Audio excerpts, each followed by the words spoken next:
یہ جو مہنگائی کا معاملہ ہے یہ دن بدن ورسٹ ہی ہو رہا ہے، چاہے پیٹرول ہو، بجلی ہو، پھر آگے آئندہ والے دنوں گیس کا معاملہ ہو جائے گا.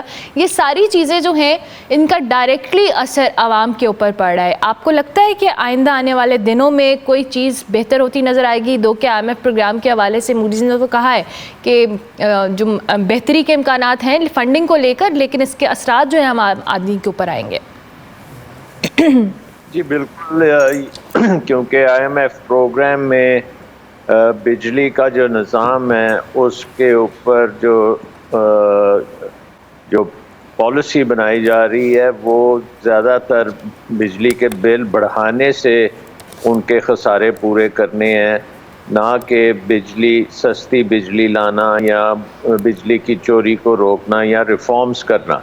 سو آئی تھنک کہ یہ جو ہے سب سے بڑا جو کاسٹ پش فیکٹر اس وقت انفلیشن میں ہے وہ ہے کہ آپ کی بجلی جو ہے وہ مہنگی ہوتی جا رہی ہے، اور اس کے ساتھ ساتھ آپ کی انرجی کاسٹ جو ہیں وہ بھی اوپر جا رہی ہیں. اور تیسرا جو امپیکٹ ہے کہ یہ دونوں چیزیں جو ہیں یہ امپورٹڈ ہیں، کیونکہ ہم زیادہ تر جو بجلی بنا رہے ہیں وہ بھی ہم امپورٹڈ فیول سے بناتے ہیں، اور پیٹرولیم پروڈکٹس تو ہے ہی زیادہ تر امپورٹڈ. سو اس پہ ڈی ویلیویشن وغیرہ کا بھی خاصا اثر پڑتا ہے. سو آگے چل کے انسرٹنٹی خاصی زیادہ ہے ان پرٹیکولرلی انرجی سیکٹر کی، اور اس کے ساتھ ساتھ یہ بھی ہے کہ اگر انٹرنیشنل حالات میں کوئی پرابلم آتی ہیں اور انرجی ڈسرپٹ بھی ہوتی ہے تو وہ بھی ایک ایفیکٹ آ سکتا ہے. اور سو فیکٹرز جو ہیں انسرٹنٹی کے وہ خاصے زیادہ ہیں. اوبویسلی ہمارے ملک کی جو پولیٹیکل رسکس ہیں وہ بھی بہت زیادہ ہیں. سو اکانومی کے اوپر اس وقت کوئی خوشخبری اس طرح سے نہیں ہے جو کہ ہم سمجھتے تھے کہ اگر IMF پروگرام آ جائے گا تو اس کا ایک مومنٹم ہوگا. وہ مومنٹم ہمیں اسٹاک مارکیٹ میں تھوڑا سا نظر آیا ہے، لیکن آگے چل کے اس کے اوپر مثبت قسم کی کام کرنے کی ضرورت تھی. پرٹیکولرلی پولیٹیکل سلوشنز ڈھونڈنے کی ضرورت ہے، انسرٹنٹی کو کم کرنے کی ضرورت ہے، بیوروکریسی جو ہے اس کو کم کرنے کی ضرورت ہے، ڈی ریگولیشن کی ضرورت ہے، پرائیویٹائزیشن افیکٹولی کرنے کی ضرورت ہے. سو بہت بڑا ایجنڈا ہے جو جس کا ہونا ضروری ہے، لیکن اس کے راستے میں خطرے بہت زیادہ ہیں. ٹھیک ہے، آپ کے مطابق بہت بڑے پیمانے کے اوپر اقدامات ہمیں کرنے ہوں گے، تبھی جا کر یہ چیزیں شاید ہم اس کو انیشیٹ کر پائیں گے بہتری کی طرف. اچھا، بجلی کی آپ نے بات کی، انرجی سیکٹر کی، اور آپ نے کہا کہ برڈن مزید زیادہ ہوگا، اور ابھی بھی برڈن کچھ کم نہیں ہے سلمان شاہ صاحب. جس طرح سے ہم دیکھ رہے ہیں آئے روز بجلی کی قیمتوں میں اضافہ ہو رہا ہے، اور جب بھی حکومت اس حوالے سے کوئی موقف دیتی ہے تو وہ پچھلی حکومتوں کے اوپر بلیم ڈال دیتی ہیں. اور یہ ہر دور میں رہا ہے کہ جو حکومت آتی ہے وہ پچھلی حکومت کے اوپر، اس کے اقدامات کے اوپر، اس کی اسٹریٹجیز کے اوپر کرٹیسائز کرتی ہے، اور پھر کوئی لاجک نہیں بچتی. عوام کہتی ہے کہ کیا کیا جائے، ہر کوئی اس کی رسپانسبلٹی لینے کو تیار نہیں ہے. تو آپ تھوڑا سا اس حوالے سے ہمیں بتائیں کہ آئندہ آنے والے دنوں میں جو بجلی مہنگی ہونا ہے اور آئے روز مہنگی ہونا ہے، اس کا بھی ہم پہ ڈائریکٹلی اثر پڑے گا؟ جی، پہلی بات تو یہ ہے کہ جو ہمارے کانٹریکٹس ہیں، معاہدے ہیں IPPs کے، جی، وہ خاصے پاکستان کے لیے نقصان دہ ثابت ہو رہے ہیں. اور جنہوں نے بھی یہ معاہدے کیے ہیں ان کو اس کا رسپانسبلٹی بھی لینی پڑے گی، کیونکہ ہم نے ایک ایسی اکانومی میں جہاں پہ ایکسپورٹس بہت کم ہوتی ہیں، اس میں ہم نے یہ معاہدے کیے ہیں جو سارے ڈالرز میں ہیں. فیول بھی اس کا ڈالر میں آتا ہے، اس کی قیمت جو ہے کیپیسٹی پیمنٹ بھی ڈالر میں ہے، ہر چیز ڈالر میں ہے. اور جب آپ ایکسپورٹ نہیں کرتے تو پھر ڈالرز آپ کہاں سے لائیں گے ان کو پے کرنے کے لیے؟ سو یہ ایک بہت بڑا ایشو ہے. دوسرا ایشو یہ ہے کہ یہ معاہدے ذرا ایکسپینسو ہم نے کیے ہیں, سستے نہیں کیے جو نارمل ہماری نیبرہڈ میں ہندوستان نے جس طرح کیے یا بنگلہ دیش نے کیے, ان سے ہم نے بہت مہنگے کیے. سو اس کا سلوشن اب آہستہ آہستہ ہی آئے گا, اتنی جلدی تو نہیں آئے گا.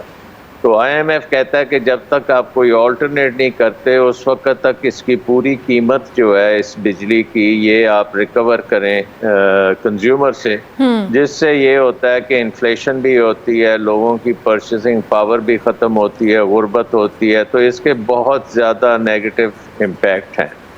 اب آہستہ آہستہ اگر پاکستان اس کو سولرائز کر لے یا ہائیڈل جو ڈیموں سے بجلی بنتی ہے اس ڈیمز نے بنائے, تو پھر یہ بجلی مہنگی جو ہے ختم ہونی شروع ہوگی اور اس سے عوام کو بھی ریلیف ملے گی اور ہماری انڈسٹری جو ہے وہ کمپیٹیٹو ہوگی. بجلی کی وجہ سے ہماری انڈسٹری جو ہے نان کمپیٹیٹو ہے, دنیا کی مارکیٹس میں ہم ایکسپورٹس نہیں کر سکتے کیونکہ بجلی بہت مہنگی ہے.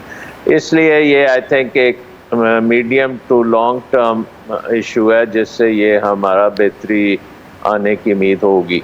لیکن اس سارے کام کے لیے آپ کو بے شمار انویسٹمنٹ بھی چاہیے, اور انویسٹمنٹ جو ہے وہ نہ تو ہمارا اس وقت انویسٹمنٹ کلائمیٹ ایسا ہے کہ کوئی ہمارے لوکل لوگ بھی انویسٹ کریں یا بیرون ملک سے یہاں پہ انویسٹ کریں. ہاں ایک آپشن ہے اور وہ پہلے بھی ہم نے استعمال کی ہے کہ وہ چین کے ساتھ ہمارے جو تعلقات ہیں اس کا فائدہ اٹھا کے ادھر سے انویسٹمنٹ آئے, لیکن اس کے لیے بھی ہمیں ماحول بنانا پڑے گا, انویسٹمنٹ کلائمیٹ بنانی پڑے گی تاکہ چینی انویسٹر پاکستان میں انویسٹ کریں اور کمپیٹیٹیو بیسس پہ کریں. یہ نہ ہو کہ ہم پھر کوئی ایسے معاہدے کر لیں گورنمنٹ ٹو گورنمنٹ جس کے ذریعے سے پھر اکانومی ہماری اور پریشر میں آ جائے. سو بڑے امپورٹنٹ ایشوز ہیں اکانومی کے. اس وقت پاکستان کی اکانومی پچھلے 75 سال میں جو ہماری اکنامک سچویشنز رہی ہیں اس سے زیادہ مشکل حالات ہو چکے ہیں. سو آئی تھنک اس کے لیے بڑی لیڈرشپ کی ضرورت ہے, بڑی کلیئرٹی کی ضرورت ہے. آپ نے دیکھنا ہے کہ کون سے اقدام آپ کریں گے جس سے اکانومی بہتر ہو.